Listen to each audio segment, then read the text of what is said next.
Ok, j'ouvre mon document double page horizontale dans lequel on a importé du texte.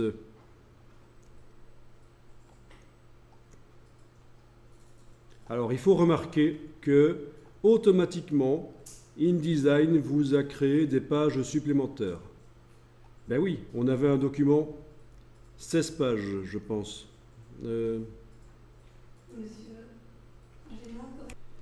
Donc en fait, quand on a importé le texte, InDesign a créé automatiquement des pages parce que le texte importé ne tenait pas sur les deux blocs des pages 48 et 49. Et c'est chaîné. Il y a du chaînage. Entre la page 49 et la page 50, il y a du chaînage. Donc InDesign crée des pages pour que tout le texte importé soit montré. Vous voyez, quand on sélectionne avec la flèche noire un des blocs, on voit le chaînage. Vous voyez le flux du texte. On est d'accord?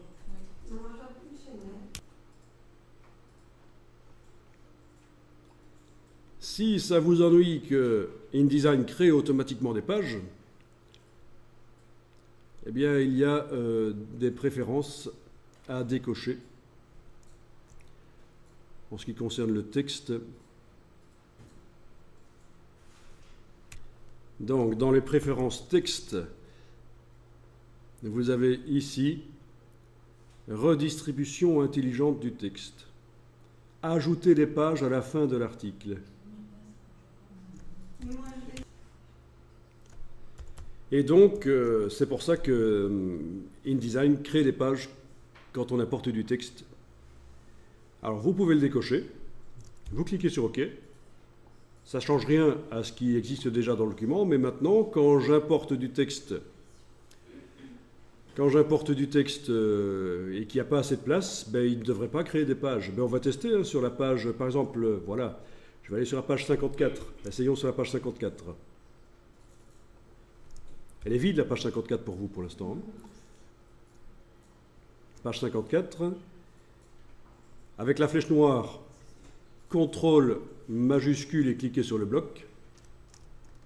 Bon, on voit que le texte va couler de la page de gauche à la page de droite. C'est normal, dans le gabarit, il y a un chaînage. Alors, je ne sais pas pour quelle raison. Apparemment, il y en a qui avaient leur bloc sur les pages qui était complètement différent de ce qu'il était dans le gabarit. Bon, vraiment bizarre. Et donc, ce qu'on a fait ici, ce que je vous ai demandé de faire, c'est de réappliquer le gabarit à toutes les pages. Ce qui revient au même que de déplacer manuellement les pages du gabarit sur les pages là. Mais quand on en a des centaines ou des dizaines, c'est pénible. Donc, on a utilisé la fonction. On a utilisé la fonction qui s'appelle, dans le menu de la palette pages, appliquer un gabarit aux pages. Bon, ben, c'est intéressant à connaître aussi quand vous voulez appliquer un gabarit à plusieurs pages. Vous choisissez quel est le gabarit que vous appliquez, mais évidemment ici dans notre document, on n'en a qu'un seul pour l'instant. Et vous pouvez indiquer des sections de pages, 54 à 61, ou des choses comme ça. Ou alors, toutes les pages, c'est ce que je vous avais dit de faire. Toutes les pages, OK. Et vous avez eu un message qui vous a demandé s'il fallait utiliser le gabarit ou la définition qui était sur les pages. Et on a choisi utiliser le gabarit. Moi, je n'ai pas eu le message ici. OK. Bon.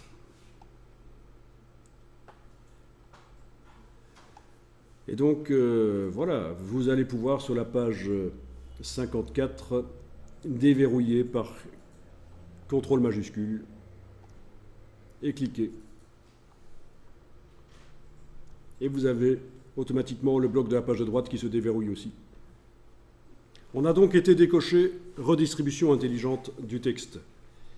Ben, on va tester. Qu'est-ce qui se passe quand j'importe le texte? D'abord, je mets le curseur texte dans le bloc. On a le curseur qui clignote là-bas, en haut, à gauche. On fait fichier importer. On va chercher le même texte que tout à l'heure. Voilà. Et là, contrairement à ce qui s'est passé tout à l'heure, le texte s'est rempli le maximum qu'il pouvait, sans créer de nouvelle page, raison pour laquelle on a du texte qui n'apparaît pas, il y a du texte en excès. Et donc voilà, si ça vous ennuie que InDesign vous fasse automatiquement des pages quand vous amenez du texte, vous pouvez faire ça.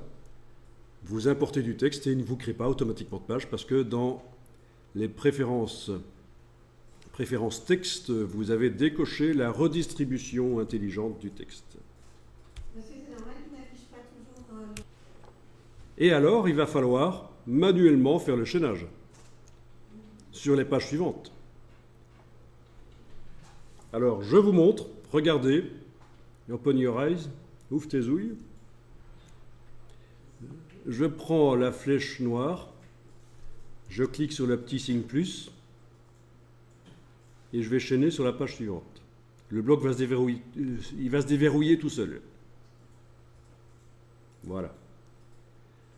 Et il faut que je fasse ça, toujours, clic, et puis aller cliquer sur le bloc suivant. Sauf que, et c'est pour ça que je vous ai demandé de ne pas le faire et de regarder, je clique sur le petit signe rouge ici, mais je vais enfoncer la touche Alt, ce qui va me permettre de faire du chaînage à la volée. Clic, clic, clic, etc. Très intéressant. Ben oui, sinon, si je ne connais pas le système de la touche Alt, je suis obligé de recliquer chaque fois sur la flèche, sur la croix rouge, et si je dois chaîner 20 pages, ça va être pelant. Tandis qu'avec la touche Alt, on les chaîne à la volée. Très intéressant. Allez-y, chaînez-les à la volée.